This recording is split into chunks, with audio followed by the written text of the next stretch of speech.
আমাদের মনে রাখতে হবে যে শ্রমিকদের মজুরি সংক্রান্ত দাবি কোনো দয়া দাক্ষিণ্যের বিষয় নয়। মালিকেরাও শ্রমিকদের মা বাবা নন। মজুরি, যথাযথ মজুরি, এটা হচ্ছে শ্রমিকদের প্রাপ্য।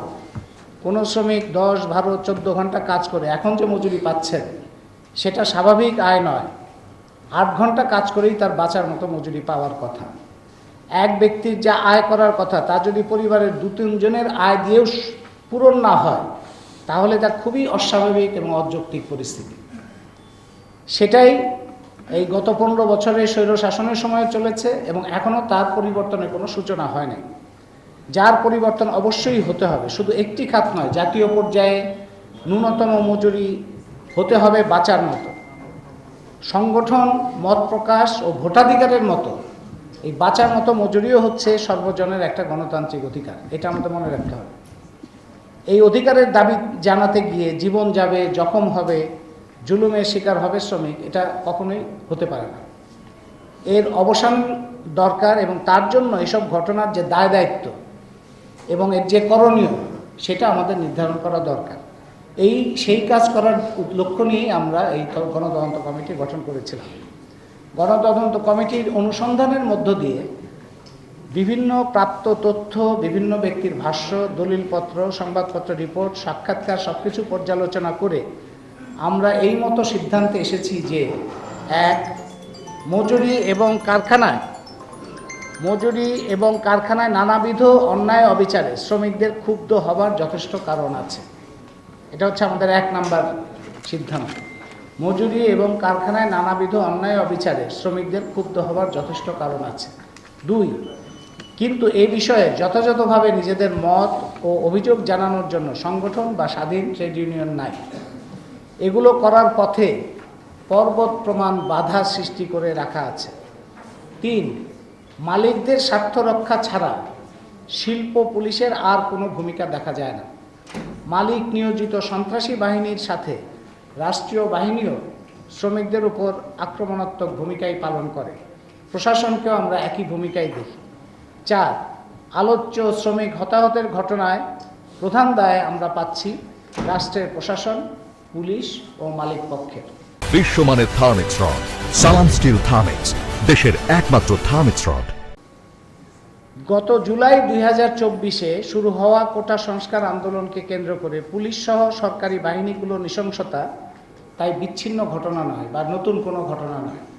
শিক্ষার্থী গণ অভ্যুত্থানে 5ই আগস্ট শেখ হাসিনা সরকারের পতন হয়েছে।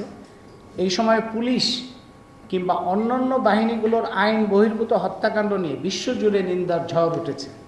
কিন্তু বিদ্যমান আইন, বিধিবিধান এবং রাষ্ট্রের ভূমিকার পরিবর্তন না হলে রাষ্ট্রীয় নৃশংসতার অবসান হবে না, সেটার লক্ষণও আমরা দেখতে পাচ্ছি।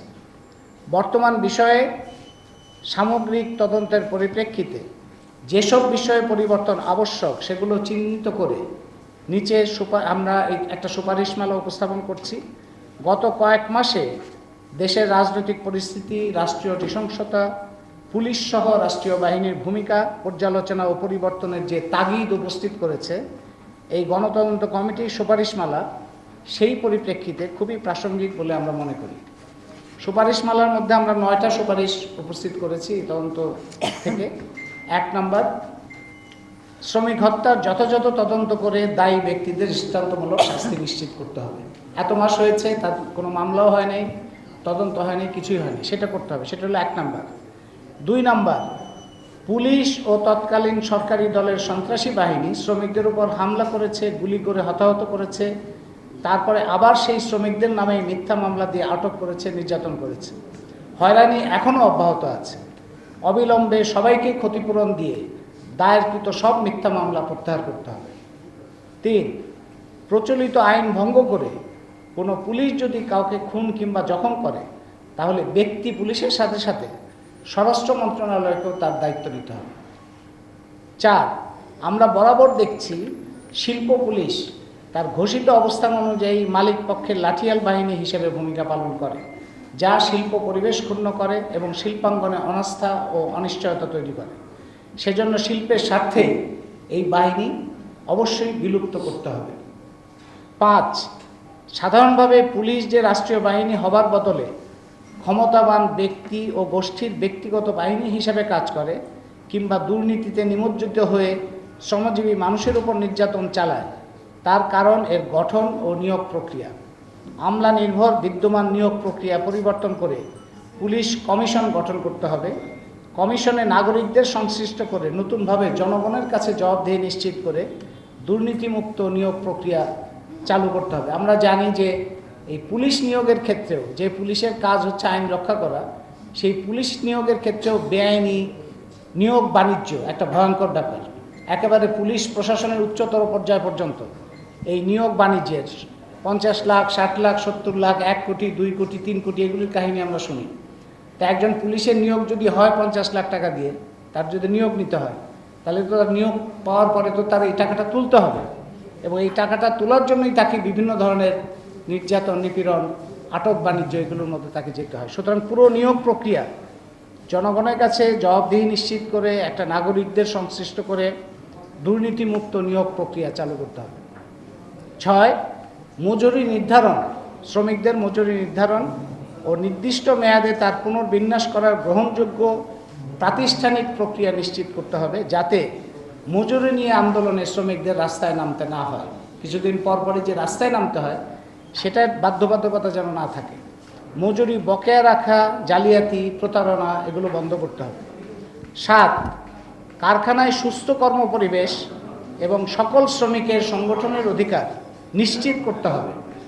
শ্রমিকদের সংগঠনের অধিকার বাধাগ্রস্ত করা শাস্তিযোগ্য অপরাধ হিসেবে বিবেচনা করতে হবে। যৌন নিপীড়ন বিরোধী নীতিমালা প্রণয়ন করে সকল কারখানায় তা বাস্তবায়ন করতে হবে। 8, বাংলাদেশে কার্যকর শ্রম আদালত নেই। শ্রম আদালত বলে আমরা যেটা দেখি, এগুলো হচ্ছে একটা সম্পূর্ণ প্রহসনের মতো। এই শ্রম আদালতে শ্রমিকের স্বার্থ রক্ষা কিংবা শ্রমিকের বিরুদ্ধে কোনো অন্যায়ের বিচার পাওয়া, এটা একটা অসম্ভব ব্যাপার। সেই জন্য আমরা বলছি যে শ্রম আদালত আছে তার সংখ্যা বাড়াতে হবে এবং শ্রমিকদের সমান সুযোগ নিশ্চিত করতে প্রয়োজনে শ্রমিকদের প্রাতিষ্ঠানিক সহায়তা দিতে হবে। এবং 9, শ্রমিক হতাহতের ক্ষতিপূরণ বর্তমানে যেভাবে নির্ধারণ করা হয় তা একেবারে অগ্রহণযোগ্য এবং অপমানজনক। ক্ষতিপূরণ এমনভাবে নির্ধারণ করতে হবে যাতে হতাহতের জীবনের জন্য তা যথেষ্ট হয় এবং একই সঙ্গে তা যাতে অপরাধীর জন্য যথেষ্ট চাপ সৃষ্টি করতে পারে।